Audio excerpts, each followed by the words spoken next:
નમસ્કાર મિત્રો, વિડીયોમાં તમારું સ્વાગત છે। તો મિત્રો, અત્યારે હાલની ખૂબ જ મોટી અને દુઃખદ ખબર સામે આવી રહી છે।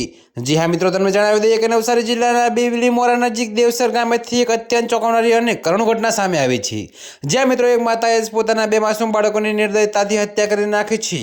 તો મિત્રો, માનવતાને શર્મસાર કરતી આ ઘટનામાં મધરાતે દેવસર ગામમાં આવેલા મહારાજા એપાર્ટમેન્ટમાં બની હતી।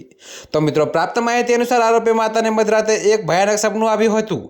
સપનામાં તેને કથિત રીતે તારા બાળકોને મારી નાખ તેવો આદેશ મળ્યો હતો। જો કે મિત્રો, આ ભયાનક સપનાથી જાગીને મહિલાએ તરત જ તેની બાજુમાં સૂઈ રહેલા પોતાના બે બાળકોનું ગળું દબાવી દીધું, જેના કારણે બંને માસૂમ બાળકોનું ઘટના સ્થળે જ કમકમાટીભર્યું મોત નીપજ્યું હતું। જી હા મિત્રો, તો તમને વધુમાં જણાવી દઈએ કે ઘટનાની જાણ થતાં જ બીલીમોરા પોલીસનો કાફલો તાત્કાલિક ઘટના સ્થળે પહોંચી ગયો હતો। તો પોલીસે બંને બાળકોના મૃતદેહને પોસ્ટમોર્ટમ માટે ખસેડી આરોપી માતાની અટકાયત કરી છે। તો મિત્રો, પોલીસે આ સમગ્ર મામલે હત્યાનો ગુનો નોંધીને વધુ તપાસ હાથ ધરી છે। જો કે મિત્રો, આ ઘટના પાછળ માતાની માનસિક સ્થિતિ કે અન્ય કોઈ કારણ જવાબદાર છે તે દિશામાં પણ તપાસ કરવામાં આવી રહી છે। જી હા મિત્રો, તો અત્યારે હાલ માટે આટલું જ। મળીશું નવી અપડેટ સાથે। અને જો તમને અમારા વિડીયો પસંદ આવતા હોય તો વિડીયોને લાઇક, કોમેન્ટ, શેર અને અમારી ચેનલને સબસ્ક્રાઈબ કરવાનું ભૂલતા નહીં મિત્રો।